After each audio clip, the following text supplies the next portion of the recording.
जिस सर को गुरु राज है या ताजबरी का, जिस सर को गुरु राज है या ताजबरी का, कल उस पर यही शोर है फिर नौहागरी का। सलाम, नमस्ते, सत श्री अकाल। मैं हूं आपके साथ हर्षिता मिश्रा और आप देख रहे हैं टाइम्स मेल।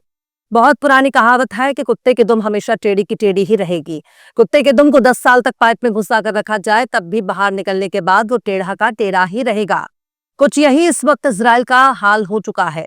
फिलिस्तीन पर कब्जाधारी इजराइल ने अब सऊदी अरब का जमकर मजाक उड़ाया है।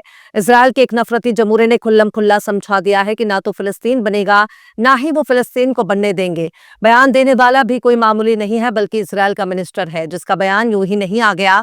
बेंयामिन नेतन्याहू के दौर में ही इन कब्जाधारी लोगों के हौसले बढ़ गए हैं, वरना इनकी जगह जेल में है।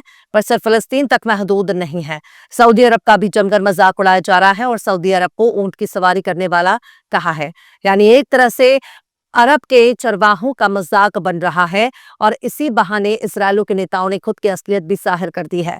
इजराइल के ज़ायोनी खुद को यहूदी कहते हैं और यहूदियों के आबाओ अजदाद वही हैं जो मुसलमानों के हैं, यानी इनके बाप दादा एक ही थे। पर मुसलमानों को याद है कि उनके आबाओ अजदाद ऊंट चराते थे। ऊंट पर सवारी को अरब में बहुत मकबूलियत हासिल है। ऊंट की सवारी करते करते आज अरब ने बहुत तरक्की कर ली है। उनके बाप दादा मवेशी पालते थे, चरवाहे थे। पर क्या वजह है कि इजराइल के मंत्री ही चरवाहों के पेशे का मजाक उड़ा रहे हैं, जबकि कभी वो भी चरवाहा ही थे। लेकिन अब जब बात आगे बढ़ी है तो इसराइल के भीतर से ही यहूदियों ने आवाज उठाना शुरू कर दिया। अरब की तरफ से लानत, मलामत और एतराज होने लगे। तब इसराइल के मंत्री ने थूक कर चाट लिया और सऊदी अरब से माफी मांग ली, माजरत कर लिया। पर सवाल है कि आखिर उसने ऊंट की सवारी का मजाक क्यों बनाया? क्या उसे चरवाहों से नफरत है या फिर उसके बाप दादाओं का चरवाहों से कोई ताल्लुक नहीं है? तो इसका सीधा सा जवाब खुद इजरायली मंत्री के बयान में छपा हुआ है। दरअसल इजराइल को भले ही यहूदी देश के तौर पर बनाया गया है, पर हर कोई नस्लन यहूदी नहीं है। इजराइल में बेशतर लोगों का ताल्लुक यूरोप से है, जो बनी इजराइल से नहीं थे। ये जायोनी है, ये नजरियाती तौर पर जायोनी है, यहूदी नहीं है।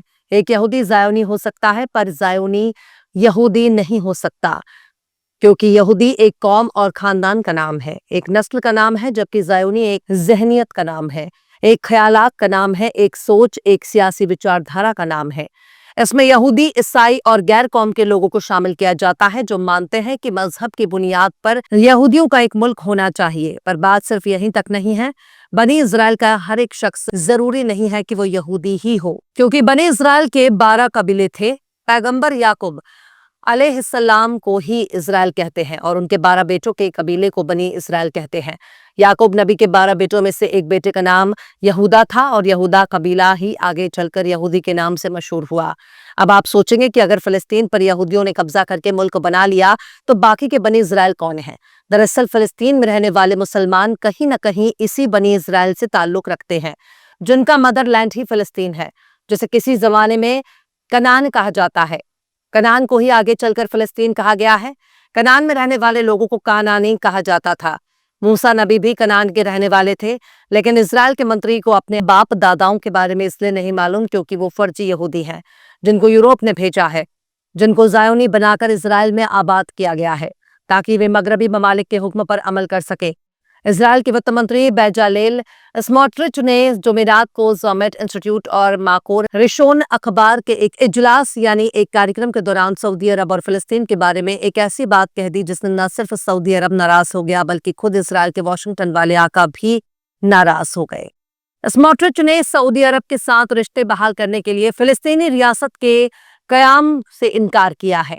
स्मोट्रिच ने सऊदी अरब का मजाक बनाते हुए कहा कि अगर सऊदी अरब हमें फिलिस्तीनी स्टेट के बदले नॉर्मलाइजेशन की बात कहता है तो बहुत बहुत शुक्रिया, पर हमें नहीं चाहिए।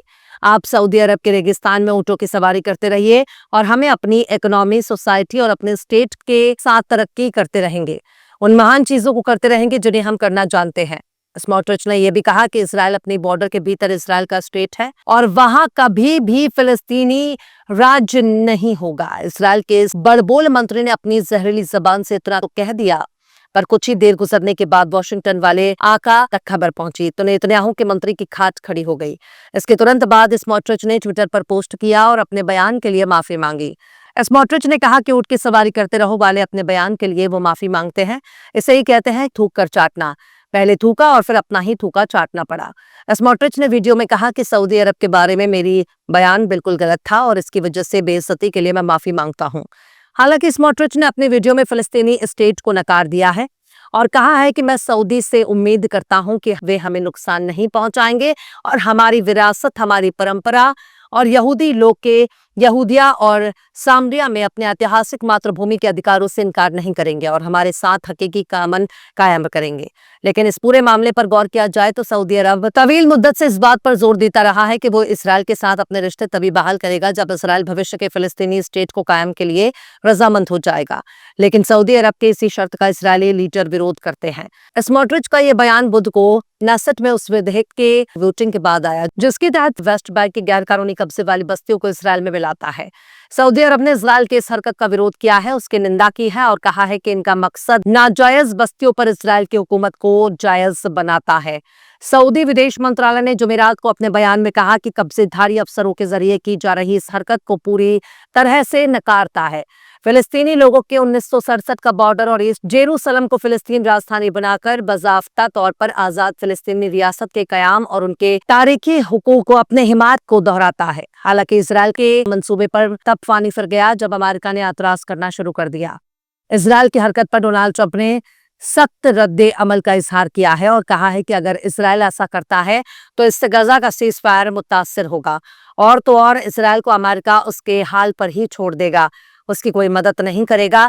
ट्रंप के इतना कहने के बाद नेतन्याहू की खाट खड़ी हो गई क्योंकि बगैर अमेरिका के उसका कोई वजूद नहीं है।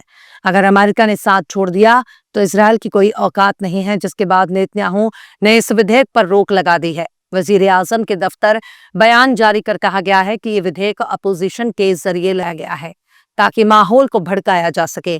ट्विटर पर नेतन्याहू के दफ्तर ने लिखा है कि विलय पर नेसेट में वोटिंग अपोजिशन के जरिए जानबूझकर किया गया जो सियासी उकसावा था ताकि अमेरिका के नया सदर जेडी वेंस के इसराइल दौरे में खलल पैदा किया जा सके।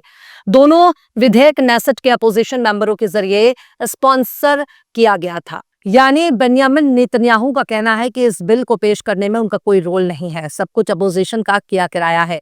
खैर, ये सब एक बहानेबाजी से ज्यादा कुछ भी नहीं है। इसराइल शायद भूल रहा है कि वो अमेरिका का प्रॉक्सी है और मगरबी मुल्कों का एजेंडा चलाना ही उसका काम है और अमेरिका को नाखुश करके कोई भी काम करना बहुत मुश्किल है। बहरहाल, चलते चलते आखिर में मीर हसन ने भी क्या खूब फरमाया है, सर को ना फेंक अपने फलक पर गुरूर से, सर को ना फेंक अपने फलक पर गुरूर से, तू खाक से बना है, तेरा घर जमीन है। फिलहाल इस खबर में बस इतना ही। इस पूरी खबर को शम्स तबरेज ने लिखा है, जिन्हें आप ट्विटर पर भी फॉलो कर सकते हैं। ट्विटर हैंडल है @शम्स तबरेज काजी। वीडियो आपको कैसा लगा कमेंट बॉक्स में जरूर बताइए। वीडियो पसंद आए तो लाइक करें, शेयर करें और बेबाक निष्पक्ष स्वतंत्र पत्रकारिता को सपोर्ट करने के लिए आप हमारे चैनल टाइम्स मेल को जरूर से सब्सक्राइब करें और हाँ, बेल आइकन की घंटी वाली बटन आप जरूर से दबा दें ताकि आपको हमारे आने वाले नए वीडियो की नोटिफिकेशन फौरन मिल जाए। फिर मिलते हैं किसी और वीडियो में एक नई खबर के साथ। हर्षिता मिश्रा को दीजिए इजाजत। जय हिंद। अगर अभी तक आपने हमारे चैनल टाइम्स मेल को सब्सक्राइब नहीं किया है तो जल्दी से सब्सक्राइब कर दें और बेल आइकन भी प्रेस कर दें।